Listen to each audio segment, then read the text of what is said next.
दुनिया का हर इंसान सक्सेसफुल बनना चाहता है, जिसके लिए वह हर संभव प्रयास करता है। लेकिन सच्चाई तो ये है कि बहुत कम लोग ही हैं जो ज़िंदगी में कामयाब हो पाते हैं। यदि आप भी लाइफ में सक्सेसफुल होना चाहते हैं तो आपको सफल लोगों की सक्सेस का रहस्य जानना होगा। और मुझे पक्का विश्वास है कि जीत आपकी बुक समरी को पढ़ने के बाद आप सफलता के सभी रहस्यों को अच्छी तरह जान जाएंगे। दोस्तों, आज हम बात करने वाले हैं जीत आपकी बुक के बारे में, जो शिव खेरा द्वारा लिखी गई है और यह बुक यू कैन विन का हिंदी अनुवाद है।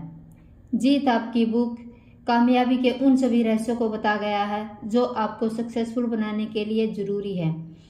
ये बुक आपको क्यों पढ़नी चाहिए? चलिए अब समझते हैं कि आखिर ये बुक आपको क्यों पढ़नी चाहिए।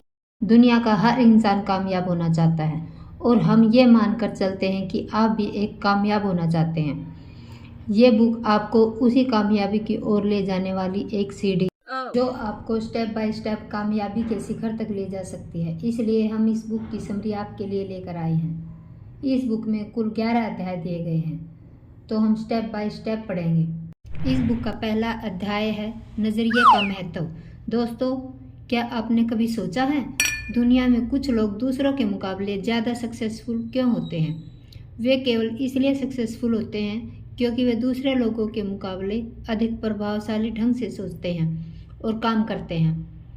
हार्वर्ड यूनिवर्सिटी के प्रोफेसर विलियम जेम्स का कहना है कि हमारी आज की जनरेशन की सबसे बड़ी खोज ये है कि इंसान अपना एटीट्यूड बदलकर अपनी ज़िंदगी को और बेहतर बना सकता है।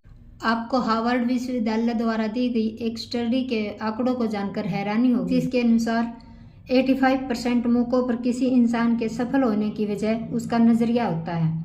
चलिए अब मैं इस बुक के पहले अध्याय में दी गई एक छोटी सी कहानी आपके साथ साझा करती हूँ। एक आदमी मेले में गुब्बारे बेचकर अपना जीवन यापन करता था। उसके पास सभी रंग के गुब्बारे थे। जब उसकी बिक्री कम होने लगती तो वह एक हीलियम गैस से भरा गुब्बारा ऊपर आसमान में उड़ा देता। बच्चे उस उड़ते गुब्बारे को देखकर गुब्बारा पाने के लिए उतावले होने लगते और वे बच्चे उस आदमी के पास गुब्बारा खरीदने के लिए पहुंच जाते। इस तरह उसके गुब्बारे फिर से बिकने लगते थे। उस गुब्बारे वाले आदमी के पास खड़े एक मासूम बच्चे ने उससे पूछा कि अगर आप किसी काले रंग के गुब्बारे को हवा में छोड़ेंगे तो क्या वह भी उड़ेगा? उस बच्चे के इस सवाल ने गुब्बारे वाले के मन को छू लिया और उसने जवाब दिया, बेटा, गुब्बारा अपने रंग की वजह से नहीं बल्कि उसके अंदर भरी चीज़ की वजह से उड़ता है। हमारी असल ज़िंदगी में भी यही सिद्धांत काम करता है। मैं यहाँ एक उदाहरण देकर समझाना चाहूँगी। डॉक्टर APJ अब्दुल कलाम साहब का नाम तो आपने सुना ही होगा।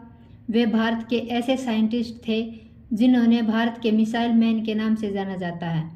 Missile man doctor APJ Abdul Kalam. वे भारत के 11वें राष्ट्रपति थे। कलाम साहब न तो गोरे थे न ही लंबे थे, न ही वे देखने में ज़्यादा सुंदर लगते थे, लेकिन वे अपने पॉजिटिव एटीट्यूड और मेहनत की वजह से ही उन्होंने अपनी बड़ी कामयाबी हासिल की, जिसकी वजह से आज भी पूरी दुनिया उनका सम्मान करती है। इस बुक में शिव खेरा जी ने लिखा है, जीतने वाले कोई अलग काम नहीं करते बल्कि वे हर काम को अलग ढंग से करते हैं। अब हम यह समझने की कोशिश करेंगे कि हमारा नज़रिया कैसे बनता है। हमारे एटीट्यूड का ज़्यादातर हिस्सा हमारी ज़िंदगी के शुरुआती सालों में ही बन जाता है।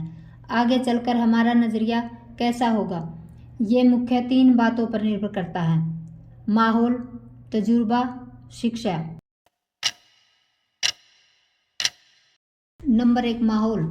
आपने यह कहावत सुनी ही होगी, जैसी होगी संगत वैसी होगी रंगत। इसका मतलब है कि हम जैसे लोगों के साथ रहते हैं हम वैसे ही बन जाते हैं।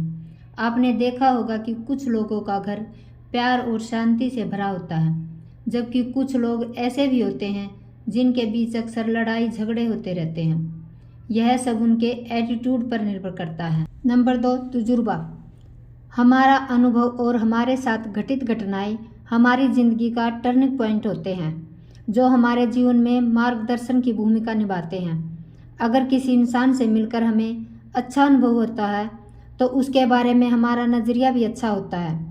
नंबर 3, शिक्षा। शिक्षा का हमारे व्यक्तित्व पर काफ़ी प्रभाव पड़ता है।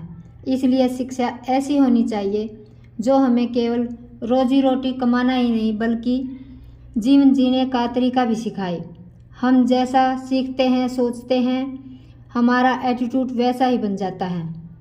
तो दोस्तों, ये था हमारी बुक का पहला अध्याय। अभी हमें और सफ़र तय करना है। अगर आपको हमारी बुक पसंद आई हो तो इसे लाइक सब्सक्राइब ज़रूर करिएगा। तो कल फिर मिलते हैं इसके एक नए अध्याय के साथ।